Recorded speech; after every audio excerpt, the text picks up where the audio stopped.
Hola, bienvenidos al día 308 del reto 366-2024.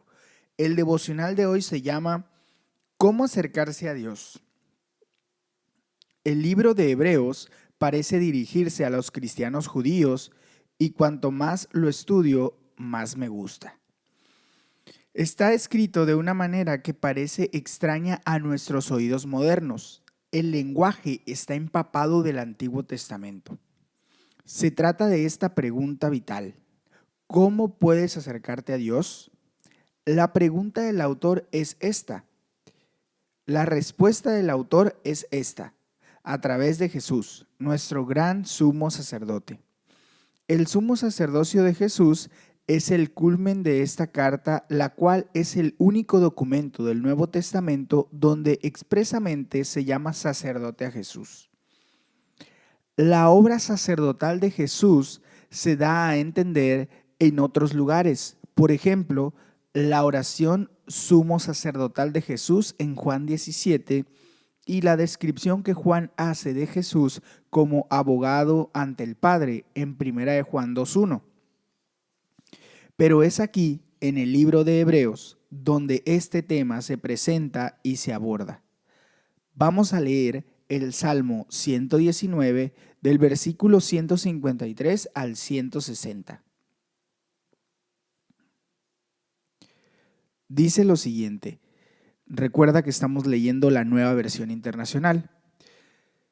Considera mi aflicción y líbrame, pues no me he olvidado de tu ley. Defiende mi causa y rescátame. Dame vida conforme a tu promesa. La salvación está lejos de los malvados, porque ellos no buscan tus estatutos.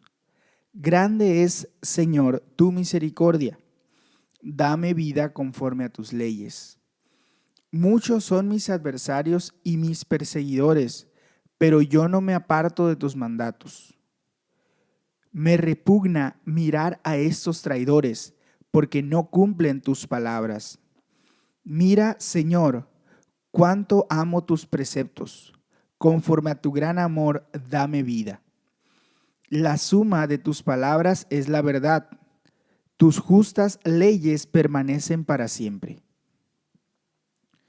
Vamos a ir al comentario sobre este salmo. En el devocional dice así: acércate a Dios sabiendo que es amoroso y compasivo. El amor de Dios por la humanidad siempre ha sido grande.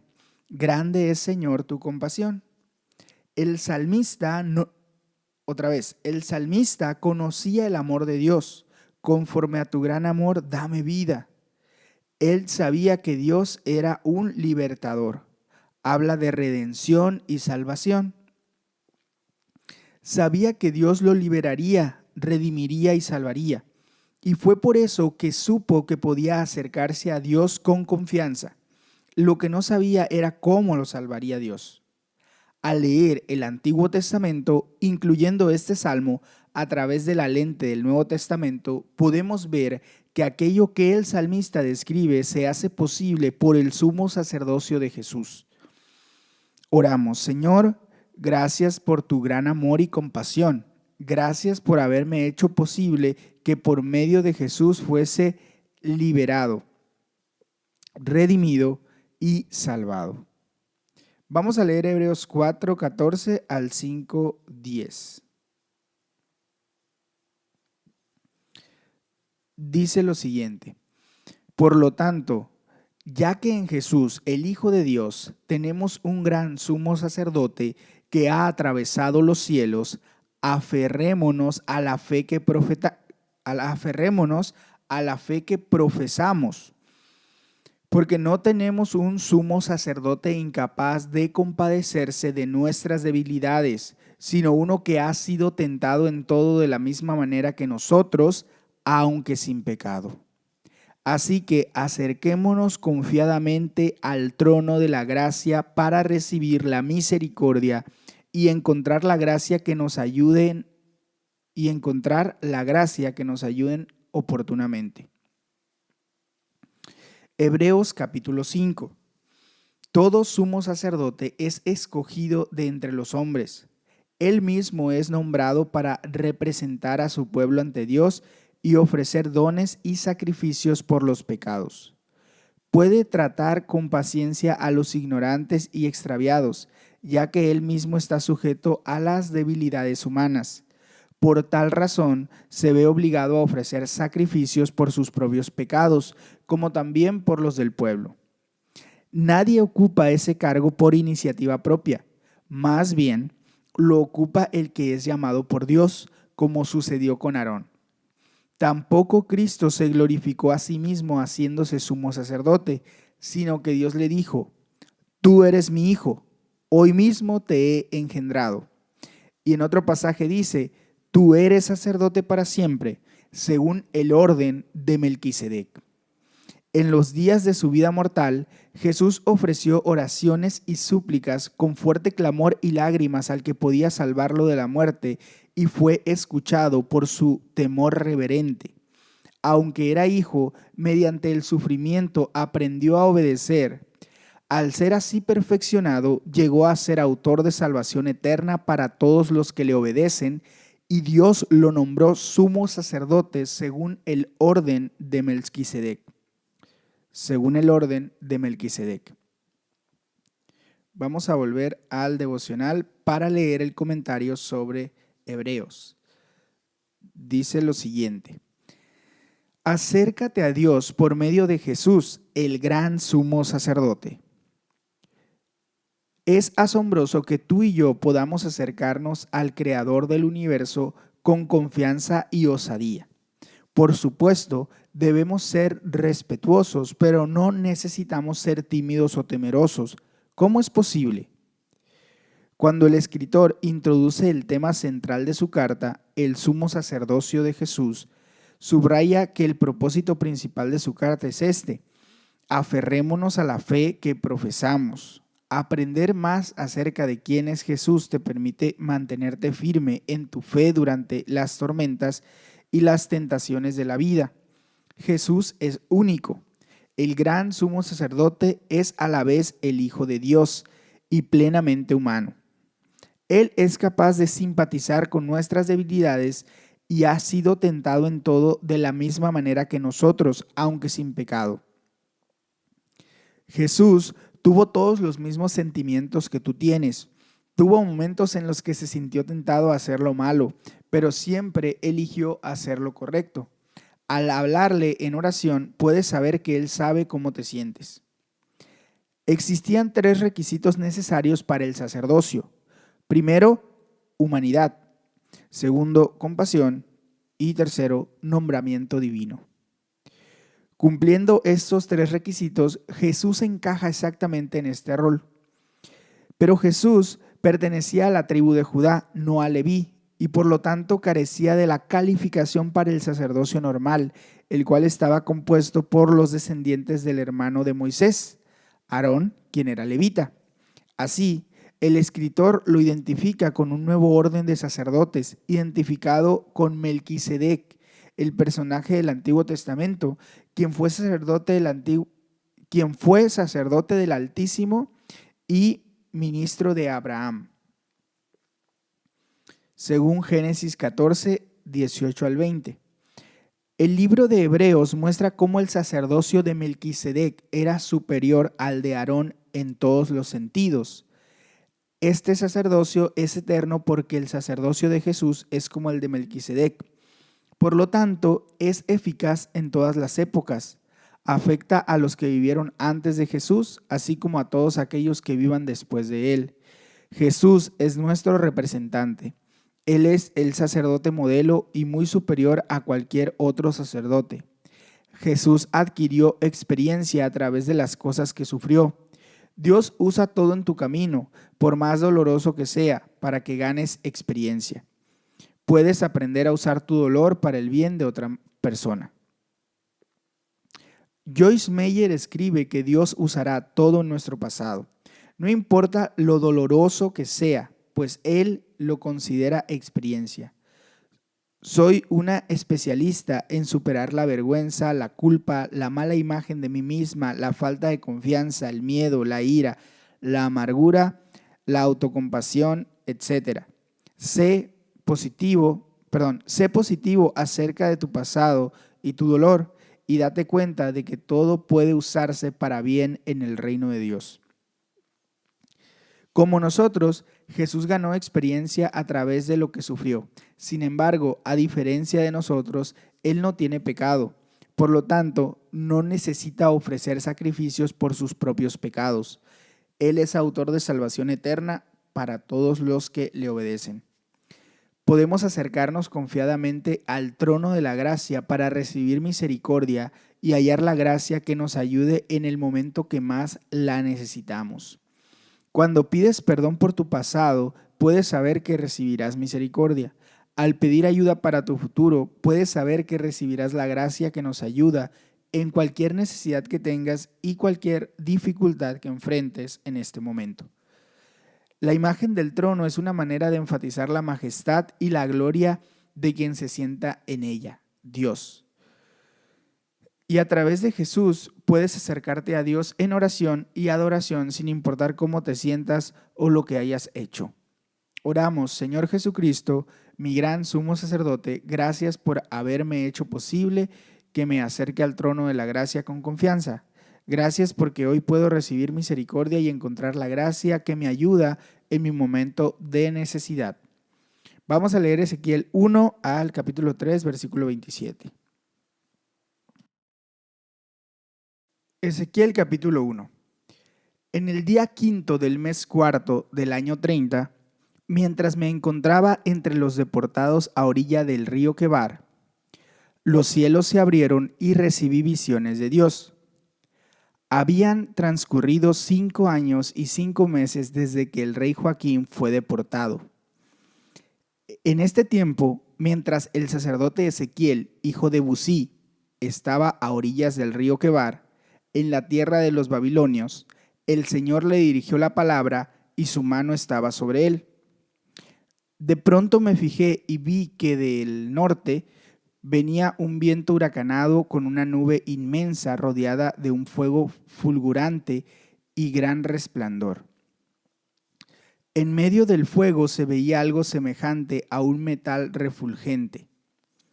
También en medio del fuego vi algo parecido a 4 seres vivientes que tenían forma humana. Cada uno de ellos tenía 4 caras y 4 alas. Sus piernas eran rectas y sus pies parecían pezuñas de becerro y brillaban como el bronce bruñido. En sus 4 costados, debajo de las alas, tenían manos humanas. Los 4 seres tenían alas y caras y las alas se tocaban entre sí. Cuando avanzaban no se volvían, sino que cada uno caminaba de frente. Sus rostros tenían el siguiente aspecto. De frente, los 4 tenían rostro humano.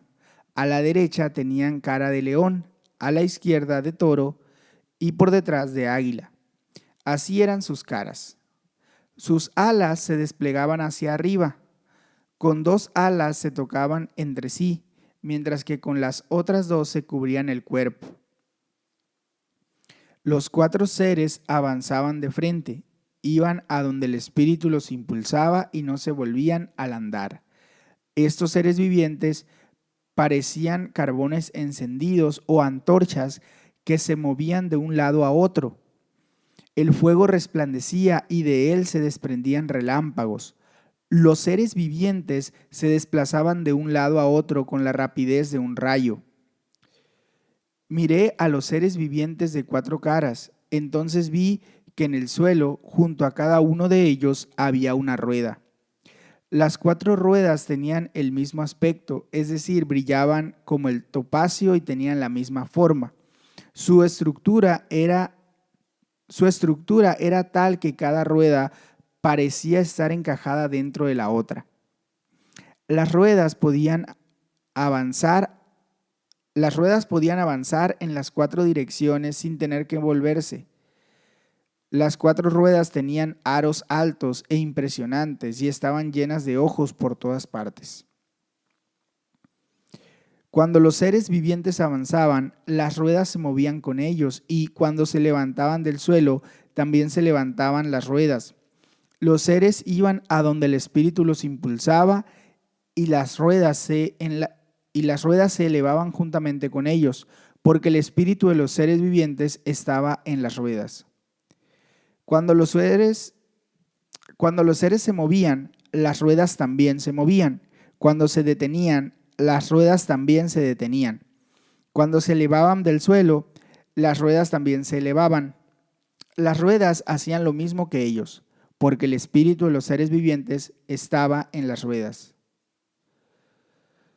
Sobre las cabezas de los seres vivientes había una gran expansión, muy hermosa y reluciente como el cristal. Debajo de esa expansión, las alas de estos seres se extendían y se tocaban entre sí. Además, cada uno de ellos tenía otras 2 alas con las que se cubría el cuerpo. Cuando los seres avanzaban, yo podía oír el ruido de sus alas. Era como el estruendo de muchas aguas, como la voz del Todopoderoso, como el tumultuoso ruido de un ejército. Cuando se detenían, replegaban sus alas. Luego, mientras estaban parados con sus alas replegadas, se produjo un estruendo por encima de la expansión que estaba sobre sus cabezas. Por encima de esa expansión había algo semejante a un trono de zafiro. Sobre lo que parecía un trono había una figura de aspecto humano. De lo que parecía ser su cintura para arriba, vi algo que brillaba como el metal refulgente, rodeado de fuego. De su cintura para abajo vi algo semejante al fuego y un resplandor a su alrededor. El resplandor era semejante al del arco iris cuando aparece en las nubes en un día de lluvia. Tal era el aspecto de la gloria del Señor. Ante esa visión caí rostro en tierra y oí que la voz de alguien que hablaba.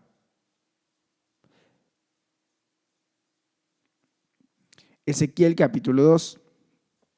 Esa voz me dijo: Hijo de hombre, ponte en pie, que voy a hablarte. Mientras me hablaba, el Espíritu entró en mí, hizo que me pusiera de pie y pude oír al que me hablaba. Me dijo: Hijo de hombre, te voy a enviar a los israelitas.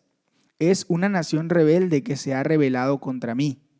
Ellos y sus antepasados se han sublevado contra mí hasta el día de hoy. Te estoy enviando a un pueblo obstinado y terco, al que deberías advertirle: así dice el Señor y Dios. Tal vez te escuchen, tal vez no, pues son un pueblo rebelde. Pero al menos sabrán que han tenido un profeta entre ellos. Tú, hijo de hombre, no tengas miedo de ellos ni de sus palabras, por más que estés en medio de cardos y espinas y vivas rodeado de escorpiones. No temas por lo que digan ni te sientas atemorizado, porque son un pueblo rebelde. Tal vez te escuchen, tal vez no, pues son un pueblo rebelde, pero tú les proclamarás mis palabras. Tú, hijo de hombre, atiende bien a lo que te voy a decir y no seas rebelde como ellos. Abre tu boca y come lo que te voy a dar. Entonces miré y vi que una mano con un rollo escrito se extendía hacia mí. La mano abrió ante mis ojos el rollo. Estaba escrito por ambos lados. Contenía lamentos, quejidos y dolores. Ezequiel capítulo 3.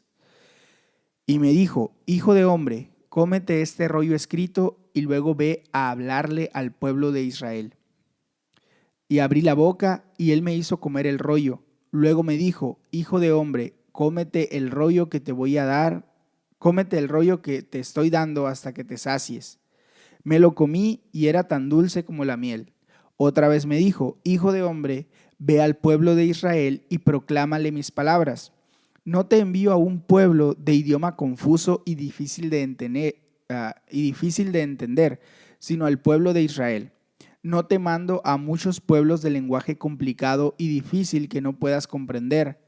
Aunque si te hubiera mandado a ellos, seguramente te escucharían. Pero el pueblo de Israel no va a escucharte porque no quiere escucharme. Todo el pueblo de Israel es terco y obstinado. No obstante, yo te haré tan terco y obstinado como ellos. Te haré inquebrantable como el diamante, inconmovible como la roca. No les tengas miedo ni te asustes, por más que sean un pueblo rebelde. Luego me dijo: Hijo de hombre, escucha bien todo lo que voy a decirte y atesóralo en tu corazón. Ahora ve a donde están exiliados tus compatriotas. Tal vez te escuchen, tal vez no, pero tú adviérteles. Así dice el Señor y Dios. Entonces me levantó el espíritu y detrás de mí oí decir con el estruendo de un terremoto: Bendita sea la gloria del Señor donde Él habita. Oí el ruido de las alas de los seres vivientes al resonarse unas con otras. Oí el ruido de las alas de los seres vivientes al rozarse unas con otras y el de las ruedas que estaban junto a ellas. El ruido era estruendoso. El espíritu me levantó y se apoderó de mí, y me fui amargado y enardecido en mi espíritu, mientras la mano del Señor me sujetaba con fuerza. Así llegué a Tel Aviv, a orillas del río Quebar, a donde estaban los israelitas exiliados, y totalmente abatido. Me quedé con ellos durante 7 días. Al cabo de los 7 días, la palabra del Señor vino a mí y me dijo: Hijo de Dios, a ti te he puesto como centinela, del pueblo de Israel. Por tanto, cuando oigas mis palabras, adviértele de mi parte. Cuando yo diga al malvado: vas a morir, y tú al malvado no le hayas advertido sobre su mala conducta, para que siga viviendo, ese malvado morirá por causa de su pecado, pero yo te pediré cuentas de su muerte. En cambio, si tú se lo adviertes y él no se arrepiente de su maldad ni de su mala conducta, morirá por causa de su pecado, pero tú habrás salvado tu vida. Por otra parte, si una persona justa se desvía de su buena conducta y hace lo malo, y yo la hago tropezar y tú no se lo adviertes, morirá por su pecado. Las cosas justas que hizo no se tomarán en cuenta y yo te haré responsable de su muerte. Pero si tú adviertes al justo para que no peque y en efecto él no peca, él seguirá viviendo porque hizo caso a tu advertencia, y tú habrás salvado su vida. Luego el Señor puso su mano sobre mí y me dijo: levántate y dirígete al campo, que allí voy a hablarte. Yo me levanté y salí al campo. Allí vi la gloria del Señor, tal como la había visto a orillas del río Quebar, y caí rostro en tierra. Entonces el Espíritu entró en mí, hizo que me pusiera de pie y me dijo: ve y enciérrate en tu casa. A ti, hijo de hombre, te ataré con sogas para que no puedas salir ni andar entre el pueblo. Yo haré que se te pegue la lengua al paladar, así te quedarás mudo y no podrás responderlos, por más que sean un pueblo rebelde. Pero cuando yo te hable, te soltaré la lengua y les advertirás. Así dice el Señor y Dios. El que quiera oír, que oiga, y el que no quiera, que no oiga, porque son un pueblo rebelde. Bueno, vamos a volver al devocional para leer el comentario sobre Ezequiel. Acércate al trono de la gracia con confianza. Qué asombroso es que nos digan que podemos acercarnos al trono celestial y además confiadamente. El profeta Ezequiel, cuyo nombre significa Dios es fuerte, vislumbró este trono. Por encima de esa bóveda había algo semejante a un trono de zafiro, y sobre lo que parecía un trono había una figura de aspecto humano. De lo que parecía ser su cintura para arriba, vi algo que brillaba como el metal bruñido, rodeado de fuego. De su cintura para abajo vi algo semejante al fuego y un resplandor a su alrededor. Tal era el aspecto de la gloria del Señor. Ante esa visión caí rostro en tierra y oí que una voz me hablaba. Ezequiel fue llamado por Dios en el 593 a.C., a los 30 años. Era un sacerdote y exiliado judío en Babilonia. Fue capturado junto con el joven rey Joaquín en 597 a.C. Al igual que Jeremías, instó al pueblo al arrepentimiento y predijo que un día se reconstruiría Jerusalén. El llamado de Ezequiel comienza con una visión de Dios. En la visión ve 4 extrañas criaturas. Cada una da testimonio de una parte del carácter de Dios. El primero tiene la cara de un ser humano. El segundo, un león, que representa la fuerza y el coraje. El tercero, un buey, que representa la fertilidad. Y el cuarto, un águila, que representa la velocidad. Todos juntos apuntan a la impresionante majestad y la grandeza de Dios. En aquella visión, Ezequiel vislumbra a un hombre, a quien ahora conocemos como Jesús. La respuesta de Ezequiel a la visión del trono de la gracia es caer rostro en tierra. Aquella no fue una respuesta inusual a la presencia de Dios. Dios le habla y el Espíritu Santo entra en Ezequiel. Las palabras de Dios le son dadas para que se las comiera. Y yo me lo comí y era tan dulce como la miel. Se le dice que vaya a decir el mensaje que Dios le ha dado. Se enfrenta a una gran oposición, de la cual se le avisó con antelación. No les tengas miedo ni te asustes. No es su responsabilidad. Tal vez te escuchen, tal vez no. Tu responsabilidad, como la de Ezequiel, es simplemente decir el mensaje que Dios te da. No eres responsable de la reacción de los demás, pero serás responsable de obedecer a Dios y decir las palabras que Dios te ha dado. A veces no sabes cuál será el resultado en cierta situación, pero siempre puedes confiar y obedecer a Dios. Más adelante, la gloria del Señor se aparece a Ezequiel nuevamente y él cae rostro en tierra. De nuevo, el Espíritu entra en él. Dios le ordena: cuando yo te hable, te soltaré la lengua y les advertirás.